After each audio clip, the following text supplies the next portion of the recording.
Hello, everyone, and thank you for being back here. So, today is actually going to be the last episode of this season. I've decided this because every single episode this season has sort of been focused on a particular symptom or behavioral thing or disruptive thing but they haven't really been stories per se, more like introductions to what the individual symptoms look like in a normal person. And I think next season is going to be about stories, like real stories from beginning to end. And I'm going to have to plan that out a little bit. So I'm going to spend a couple months putting together my thoughts, recording some initial episodes, and hopefully maybe around July, August, we'll get back together again and I'll have more interesting stuff to tell you. That said, the episode today is about things that people don't normally consider to be a part of being autistic, which is the actual physical symptoms of autism, or at least the correlated physical symptoms. We can't know which one causes what. I'm Leah Batlle-Rafferty, and this is Memoirs of a Neurodivergent Latina.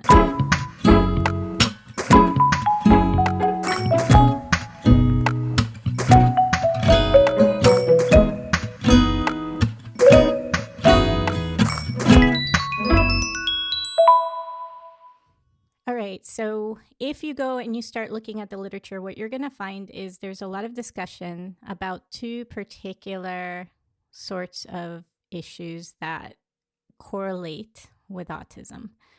One is a decreased muscle mass, and the other is a hyperextending joints.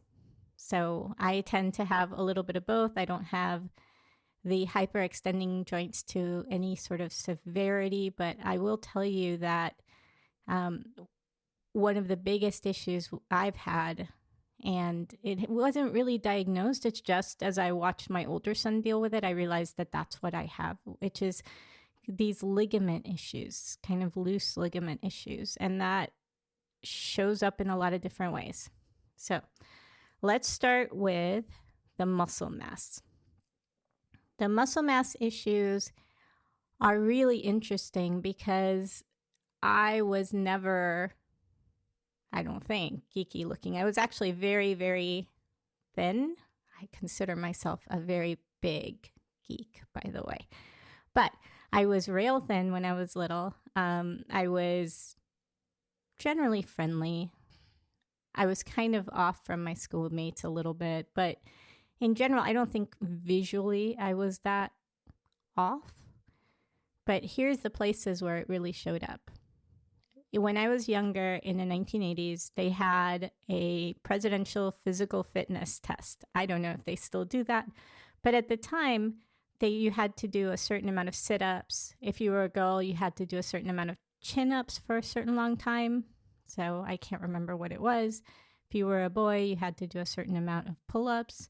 And there was a running piece and there was a flexibility piece where they would put your feet in this box thing and they would see how far you could push with the tips of your fingers. So all of this was something that you had to pass in elementary school in order to move on. And it was part of PE. And I absolutely sucked at most of it. I think sit-ups were okay. I couldn't do a chin-up to save my life. My flexibility in terms of touching toes wasn't great at all. And running has been the bane of my existence since I was very, very young. When I run, it's not, I do obviously get out of breath and things like that. But when I run, the pain that I feel eventually is not really in my calves or legs. I think most of that, the musculature is okay. It's my feet. It's the soles of my feet. It's always been an issue. My feet and my ankles are probably the most sensitive part of all the musculature problems that I have, as well as my knee, and then some stuff with my wrist. So running was really hard. I managed to do it, I think, under the number they gave us, but just barely. And I could never do it well. Even during high school. During high school, I worked on weekends. I worked out. There was at the time, undercover drug policeman who worked he was a sensei. So he worked with us in Taekwondo. So I guess sabanim, not sensei. And he would set up in the park where my school was on the weekends, and we would go for 2 hours a day, Saturday and Sunday, to work out with him and do Taekwondo. And he also, because he was a cop, made sure that we knew grappling and all of these other things. And one of the warm-ups we had to do was to run around the park. And it was awful. It was so awful. I don't know how to explain how awful it was. I enjoyed every other part of it, especially forms. I really liked forms. I liked the kind of careful manipulation of your body to try to make sure that you moved in the right way. But anything that caused me to run was bad. And you may say, well, you could be in better shape, et cetera, et cetera, et cetera. I was running around the frickin' park, which it's a very large park. It takes up probably the size of at least a city block, maybe 2. Actually, more than 2. It is a very large park in the middle of the area I live in. And we would run around it maybe twice, maybe 3 times. So I was running a lot all weekend. And it still never got any easier for me. I hated running. I think I began to realize that my feet were really a problem when rollerblades came out.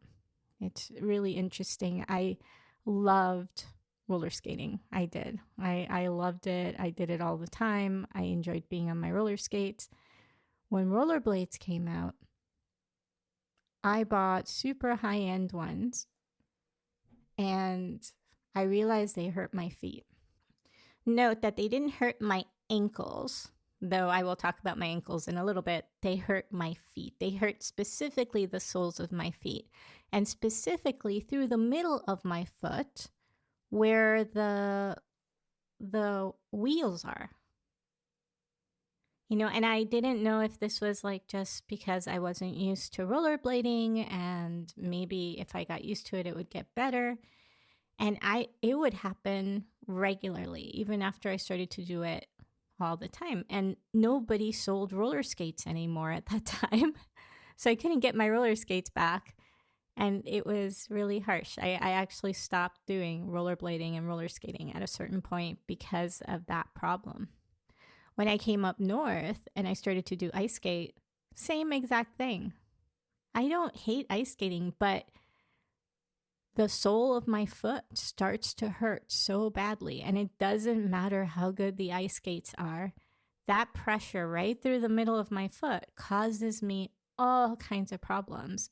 And I end up lasting maybe 20 minutes max before I have to go. So that's, me, and one of like my key problems is the soles of my feet. The other problem is my ankles. So this is where I think the ligament issues come in. If I'm not working out, if I haven't currently been doing stuff to strengthen my legs and my feet, then my ankle will roll. I'll be walking and I'll be fine. And then it's almost like that area of my body gets exhausted or something. And the next time the ground is uneven, it'll just roll. It'll just like bend to the side and roll, and I'll almost fall. And then it'll be sore for a little bit. And then I know that I haven't been taking care of it the way I should. And then, I go off to do that. But it has happened to me my entire life. This is not something that came on like in older age. It happened to me from the point I was very little to now. It has been one of the reasons I hated walking for too long at a certain point in time until I realized that I could do stuff to make it a little better. But I do think that that's a ligament issue. Ligament issues can also be seen in the writing issues. So I hate writing. My older son hates writing. He was lucky he was brought up in the computer age. I was not. I had to write physically a lot. And after a period of time, it would hurt. My handwriting's desperately ugly. I would get A's and B's in school and get a C in handwriting because I just could not do it for very long without my hand starting to cramp or feel painful. And my older son has the same problem. We took him to OT and we learned that this was actually, like I said, a ligament issue. Our ligaments are, I don't know exactly, like they're stretched or they're too long or something. So musculature is what sort of helps to take the pressure off and make everything okay. My wrists hyperextend. My thumbs hyperextend. My fingers can hyperextend, but they don't do it just off the cuff. They do it a little tiny bit, but not to the extent where you would notice if you weren't looking for it. Other places where ligament issues really show up is neck muscles and your neck. So if I'm laying on my stomach, holding my neck up is really uncomfortable. I don't like it. I can't lay on my stomach and watch TV, for instance, because it forces me to hold my head up in a way that is really hard. I think at one point I was doing yoga and I was doing a lot more of the downward dogs and then the, oh my gosh, what are they called? The upward dogs, whatever they're called. They're snake poses, I think, where you're kind of on the tips of your toes and you're like curved upwards. And maybe that helped a little bit. But in general, that's a pose that is super uncomfortable for me. With my older son, we went to an OT and they actually had him on a swing where he was face down and he had to hold his head up. And that was one of his weekly exercise things that he had to do. So ligaments all over the place, and that causes problems. Like I now have tendonitis in my left hand, not because of computers, oddly, but because of set design. I used to do a lot of theater and building sets. Somehow I kept hyperextending my wrist and it caused me that problem eventually. Luckily, the tendonitis comes and goes. And lately, it's been mostly gone. I think it's because of the exercise I've been doing, but I am always on the lookout for when it flares up again. Finally, let's talk about my knee. My knee is horrendous. It has been since I was a baby. I would bend my knee and it would lock.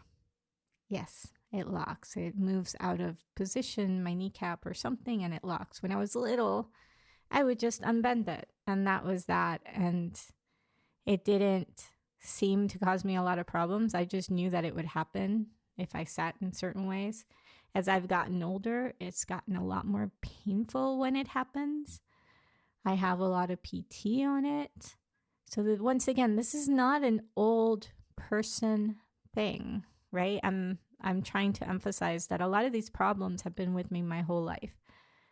The knee has gotten more painful when it locks, but that doesn't mean it hasn't been locking since I was a teenager.